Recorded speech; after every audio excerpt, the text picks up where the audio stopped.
Episode की शुरुआत में बोलती है गो की माँ, क्या तुम पागल हो गए, मुझे छोड़ के जा रहे हो? कहता माँ तुम्हें आराम करने की ज़रूरत है। यहाँ पे वो बोलती है मैं समझ गई, चलो जाओ यहाँ से निकल जाओ। यहाँ गो जाता है जिया के पास, जहाँ जिया अपने बेड पे सोई हुई होती है। जहाँ गो उसके ऊपर आता है और कहता है कि तुम बहुत ज़्यादा खूबसूरत हो, क्या हम दोनों एक दूसरे से इतना ही लव करेंगे? जहाँ जिया बोलती है कि हाँ मैं तुमसे इतना ही प्यार करूँगी, हमेशा हमेशा के लिए। लेकिन क्या तुमको नहीं लगता है कि ये अभी सही वक्त है? कहता है क्या मतलब है? तभी वो उसे क्लोज लाती है और उसे कान में कुछ बोलती है, जिसकी वजह से कहता अरे ये तुमने बहुत ही अच्छा आइडिया दिया, जो कि इसके फूड कंपनी से रिलेटेड होता है। और वो काफ़ी खुश हो जाता है क्योंकि काफ़ी ज़्यादा प्रॉफिट मिलता है। जहाँ को बोलता है मानना पड़ेगा जिया, तुम बहुत ज़्यादा टैलेंटेड हो, थैंक यू सो मच, तुम्हारे वजह से ये सब हुआ। जहाँ जू आता है और कहता है यहाँ ये सब क्या हो रहा है? अब तो कोई यहाँ पे कुछ भी नहीं बोलता है। यहाँ पे वो बोलता है तुम मेरी फियांसे के साथ क्या कर रहे थे, क्या मैं जान सकता हूँ? यहाँ पे वो बोलता है कि मैं तुम्हारी फियांसे के साथ कुछ भी नहीं कर रहा था, बोलो ना जिया। लेकिन जिया वहाँ पे चुप हो जाती है। जिया जो है जू का साथ दे देती है। जहाँ पे वो बोलता है जू कि सुनो मेरी बात, मैं अभी इसी वक्त इस डील को ख़त्म कर रहा हूँ। जहाँ को काफ़ी टेंशन में आता है, जिया को कहता कुछ बोलने, लेकिन जिया कहती है आई एम सो सॉरी, मैं कुछ भी नहीं बोल सकती हूँ। यहाँ पे बहुत ज़्यादा शौक लगता है क्योंकि उसका प्रॉफिट जो था वो लॉस में बदल चुका होता है प्रेसिडेंट गू का। तभी यहाँ पे कहता है तुम्हारा कोई हक नहीं है मेरे साथ चीट करने का। क्या तुम्हें पता है चीट करने का इल्ज़ाम क्या होता है? जहाँ कहती है मेरी बात सुनो, मैंने तुम्हें कोई भी चीट नहीं किया, ये सब तो मैं बस जू के यहाँ आने पे कही थी। सच मानो मेरा और कोई भी इंटेंस नहीं था और तुम मुझे इस तरीके से नहीं मार सकते हो क्योंकि मैं तुमसे बहुत ज़्यादा प्यार करती हूँ और तुम भी मुझसे प्यार करते हो ना, तो तुम्हें मुझ पर ट्रस्ट करना होगा। मैं तुम्हारे साथ रहना चाहती हूँ, उसके रिलेशनशिप के साथ अब मैं अपना बंद करना चाहती हूँ। जहाँ गू एक बार फिर से कन्विंस हो जाता है जिया के साइड। दूसरी तरफ देखने को मिलेगा यहाँ पे बोलता है जू क्यों कर रही हो तुम ये सब? तो यहाँ पे वो कहती है क्या तुम्हें नहीं पता? यहाँ पे कहता है जो आई डोंट नो, मैं नहीं चाहता हूँ ये सब चीज़ करो क्योंकि तुम्हें हर्ट हो, ये मुझे पसंद नहीं। दूसरी तरफ आ जाती है सबूत लेकर, जहाँ कहती है मैंने उस लड़की के बारे में पता किया, देखो उस लड़की में तो कुछ भी, इसका तो बैकग्राउंड ही नहीं पता कि वो कहाँ से है, क्या है, नहीं है। और यहाँ उसका कंपनी भी खुद के नाम पे नहीं है, ना तो वो एब्रॉड से पढ़ी लिखी है। तुम्हें उसने जो भी कहा सब झूठ कहा। जहाँ देखता है गू और उसे लगता है कि ये बात तो सच है, आखिर उसने मुझसे झूठ क्यों कहा। तभी वहाँ पे उसकी मॉम बोलती है हाँ नैन का तो सारा रिपोर्ट सही है बेटा। तभी यहाँ पे बोलती है जिया ये सब झूठ है, तुम नैन की बातों में आ गए ना, मुझे पता था। ये देखो मैं भी प्रूफ लेके आई हूँ, ऐसे तो तुम नहीं मानते ना। ये मेरा आइडेंटिटी कार्ड है, ये मेरा आधार कार्ड है, पैन कार्ड है, क्रेडिट कार्ड है, डेबिट कार्ड है, मेरा स्कूल का फॉर्म है, मेरा कॉलेज फॉर्म है, मतलब मेरा पूरा बायोडाटा ही है। अब यहाँ पे नैन और उसकी मदर इन लॉ दोनों फुसफुसा रहे होते हैं कि ये सब कैसे इसने कर दिया, क्योंकि जहाँ तक नैन को पता है कि उसे कुछ भी नहीं है, वो लड़की तो एकदम से फ्रॉड है, फिर इतना कुछ नॉलेज कहाँ से ले आई। जहाँ पे कहता है वो आई एम सो सॉरी, मुझे माफ़ कर देना, मैं भी ना इन सब लड़कियों के बीच आ गया, मैंने भूल गया कि इसकी क्या औकात है। जहाँ जिया एक बार थोड़ा काम डाउन होती है क्योंकि ऐसा रही है, लगता है कि कहीं जहाँ से तो निकल नहीं गई मैं, लेकिन चलो मामला शॉर्ट आउट हो जाता है और जिया यहाँ पे बच जाती है।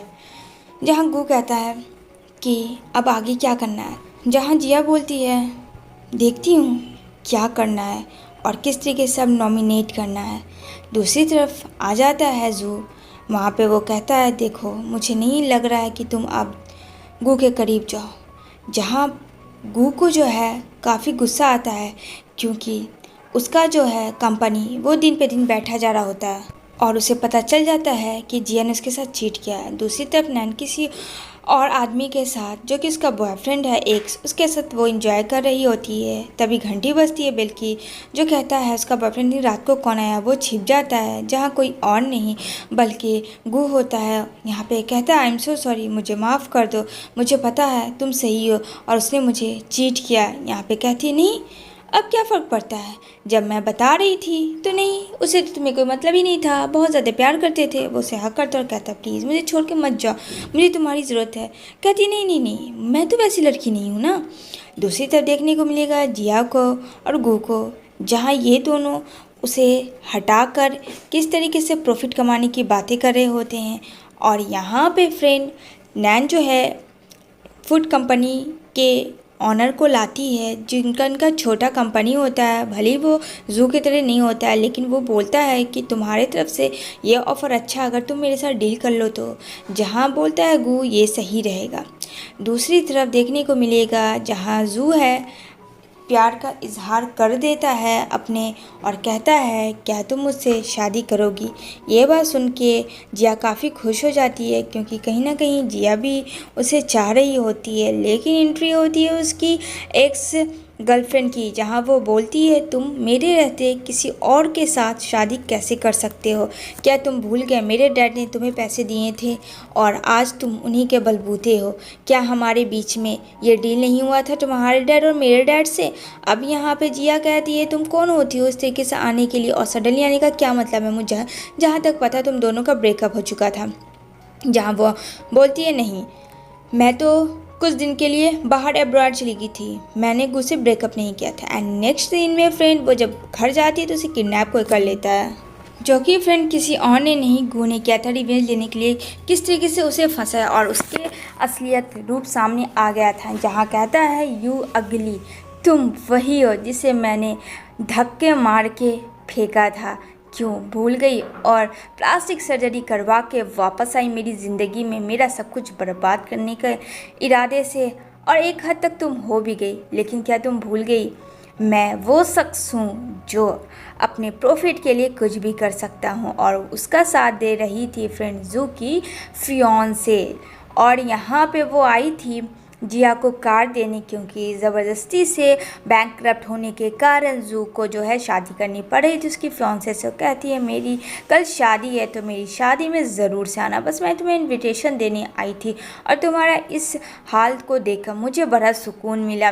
वैसे तुम यही डिज़र्व करती हो, दूसरे के फियांसे को छीनने का यही तो नतीजा होता। वेल्डन गू, चलो बिजनेस के साथ तुम एक अच्छे हस्बैंड भी हो कि कम से कम अपनी वाइफ को अंडर कंट्रोल तो रखते हो। लेकिन वहाँ पे आ जाता है पीछा करते हुए अपनी फियांसे का और कहता है ये सब क्या हो रहा है। जहाँ कहता है गू अगर तुमने आगे बढ़ा तो मैं जिया को मार डालूंगा। जहाँ कहता नहीं मैं आगे नहीं बढ़ने वाला हूँ, प्लीज़ ऐसा कुछ भी मत करना।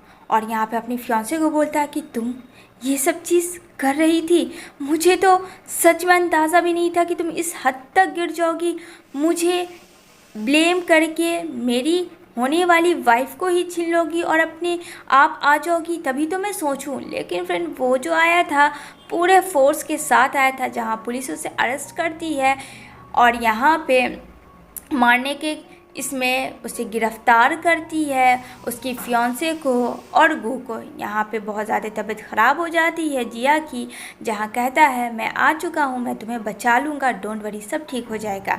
यहाँ पे कहती है आई लव यू, यहाँ पे वो बोलता है आई लव यू टू। और दोनों एक दूसरे को देखते हैं, क्योंकि जिया ने तो होप खो दिया था, दूसरी लाइफ उसे इतनी मुश्किल से मिली थी। जहाँ जू कहता है इतनी आसान से मैं थोड़ी जाने देता। जहाँ उसकी मॉम कहती है कि तुम इस लड़की को क्यों लाए, तुम्हें पता है ना ये लड़की मुझे पसंद नहीं है और मैं नहीं चाहती कि तुम इससे शादी करो। जहाँ कहता माँ आपको हो क्या गया, औरों की तरह आप क्यों बात करने लगी हैं, आप भी इसके अगेंस्ट हो गई, जबकि इसकी तो कोई गलती भी नहीं थी। जहाँ उसकी माँ कहती है अच्छा ऐसी बात है, लेकिन उसकी माँ फ्रेंड डरा रही होती है अपने बेटे जू को, क्योंकि जिया को वो शुरू से पसंद करती थी। यहाँ एक दोनों दूसरे को देख के हंसते हैं और कहता है जू क्या तुम शादी करोगी, तो कहती है हाँ क्यों नहीं करूँगी। और यहाँ पे वो उसे एकदम फोर्सफुली वाला प्यारा वाला हग्गी देता है और यहाँ पे वो दोनों एक दूसरे को हग करके काफ़ी खुश हो जाते थे। इसी के साथ ये सीरीज़ फ्रेंड यहीं पे एंड होती है। होप आप सबको अच्छी लगी हो।